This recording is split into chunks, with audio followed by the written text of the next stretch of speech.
Hey, good morning guys. I'm gonna run a quick video before I head out to work on this Saturday morning.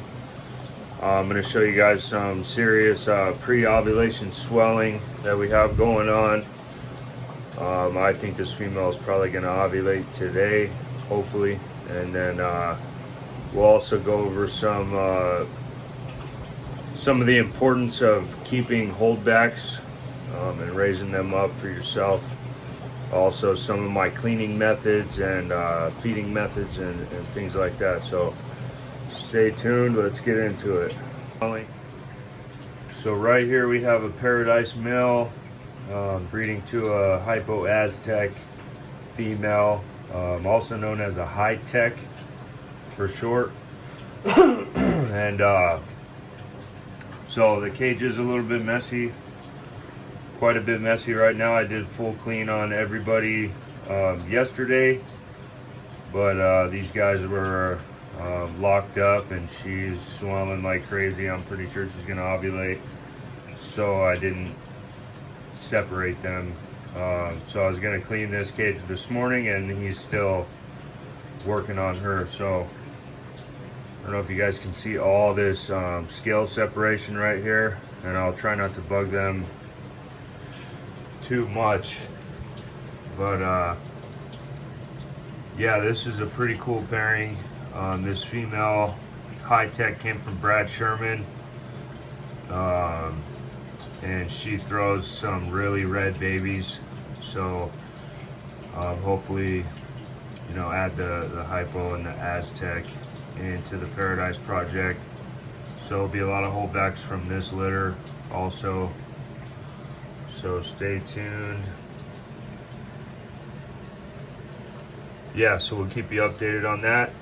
Hopefully they ovulate today, and hopefully she ovulates today. If she does, I'll try and get a video of it and then include it in next week's video. Here's one of the females that's gravid already. I've also showed her, but we'll show her again. With this one, I'm not too sure. I did feed her yesterday, so she's a little thick right there. I'm not sure if we're gonna get a healthy litter from her. I'm hoping, but she's just not building up the size that I would think that she would have at this point. She's due, I think, March 19th or somewhere around there. I'll have to check. But yeah, without an ultrasound, it's kind of hard to say, and I always second guess whether or not they're gonna have a healthy litter, unless it's extremely obvious that she's carrying a healthy litter. So we'll see. Maybe in the next month or so she'll gain some size. We'll just kind of see how it goes. But yep, that's her.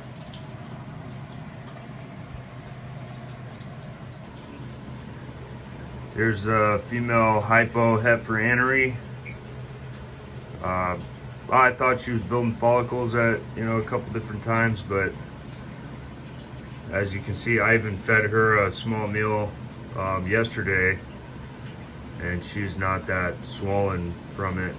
And if she had pretty good sized follicles, I think she'd be, the swelling would be a lot bigger than what it is. So I pulled the male. I'm gonna give him a good break. I fed him yesterday, and we'll just kind of see how she develops over time. But yeah, she's cool. I don't care if she produces or not, she's cool. My nieces named this one Betty, and she's a really, really calm, awesome boa. So we'll see. So talking about holdbacks, this year we kept 6 holdbacks. We kept 3 males and 3 females, 4 from one litter and 2 from another litter. And I think the importance of doing that is because these boas are born in your room, in your environment, in your state. So from birth, they get adjusted to your room and how your room cycles and the temperatures and everything like that. So down the line, when it comes to breeding, they will probably breed and produce a lot easier for you. Rather than, let's see, I'm in Arizona, so if I buy a boa from New York, the climate is totally different. So it might take it some time to settle in and get adjusted to your room once it gets here. Although I have had a female shipped from a colder state, quarantined her, she was an adult, and then she produced, that following season, produced 36 babies for us. So it really just depends. Here's one of the holdback females right here. A super hypo, well, probable super hypo, 100% heifer call albino, and she's also pastel dream monster tail.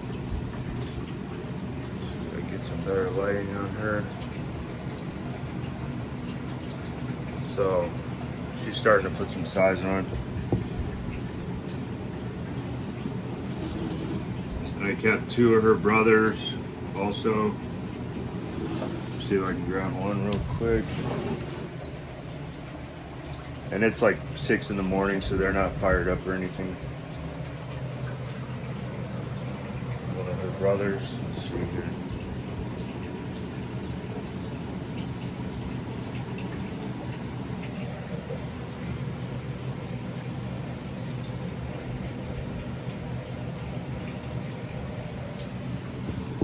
And he's a possible super hypo, arabesque, pastel dream monster tail also, and 100% heifer call albino.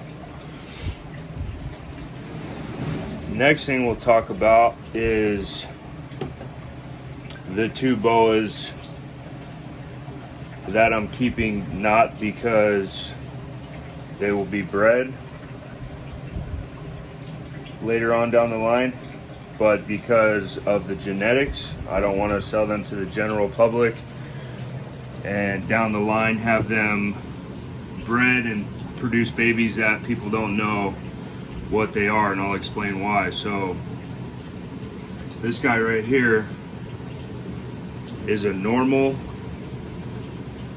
but the pairing that he came from was a paradise male bred to what we bought her as, a sharp Junglo female.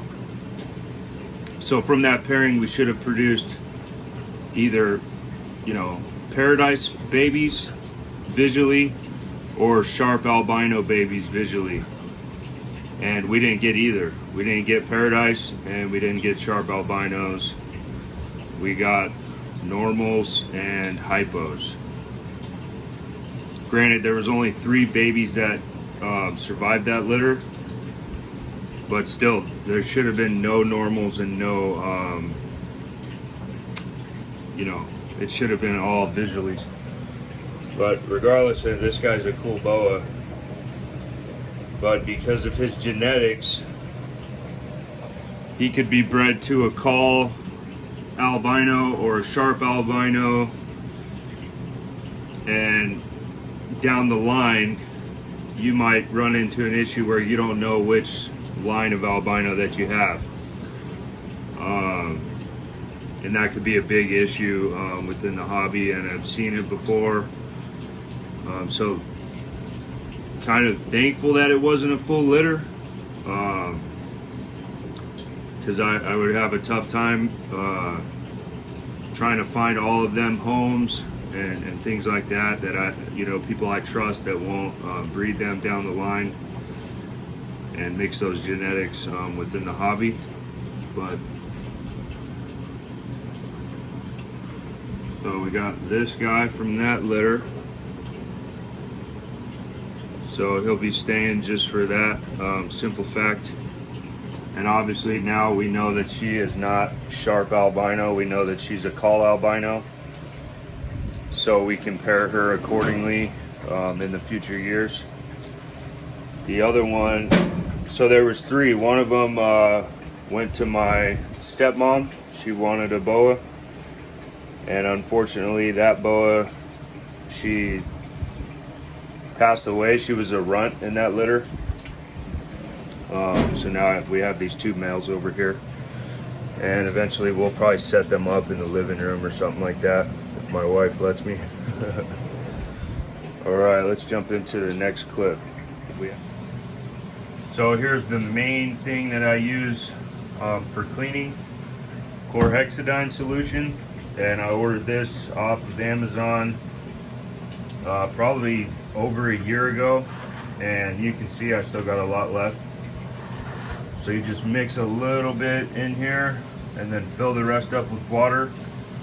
And what I do is I dump out all the bedding, and then I give the tub a good spray, or the cage a really good spray, and I let it sit for about 15 minutes, and then I wipe everything down, and it completely disinfects the cage. I use it for cleaning and for disinfecting, so it works for both.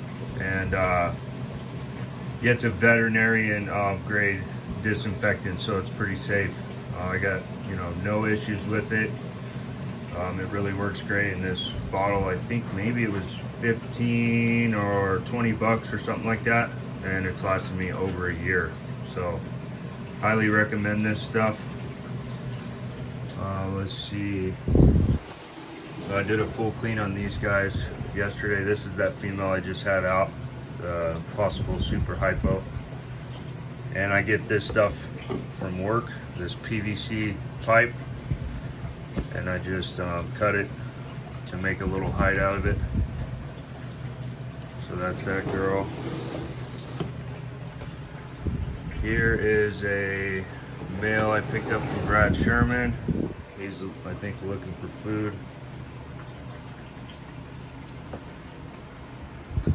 And that's an Orangegasm Hypo Key West Het Anery, 66% possible het for VPI.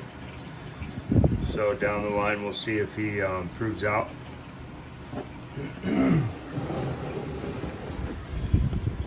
What else? Oh, we got a couple, let's show this male here. This is the male that's taking a break from breeding that hypo Het Anery girl. So I'm going to give him a good amount of time to digest his food. We gave him a medium rat, as you can see right here. But check this dude out. He's pretty nice. Let's talk about this dude real quick. This is a Paradise male, one of the two male breeders that we have. They're brothers, and we picked them up from New World Dragons. This guy got pulled from breeding. He was initially with that high-tech female that the other Paradise brothers breeding now, and the reason he got pulled is because he started to lose a good amount of weight.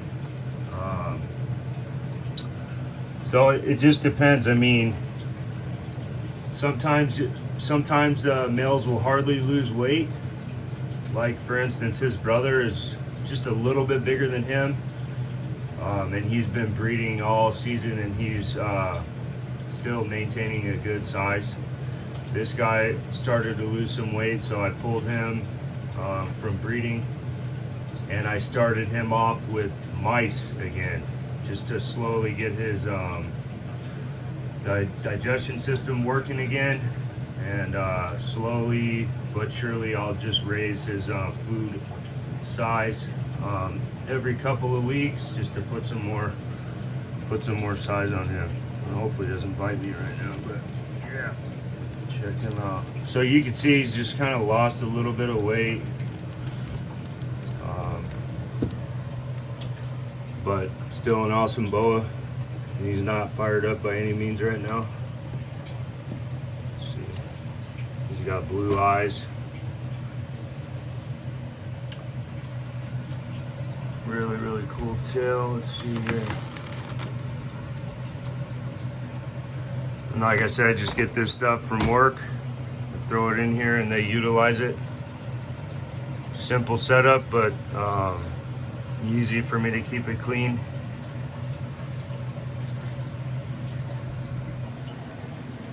Yesterday I had this girl out, showing my wife how calm she became and everything like that.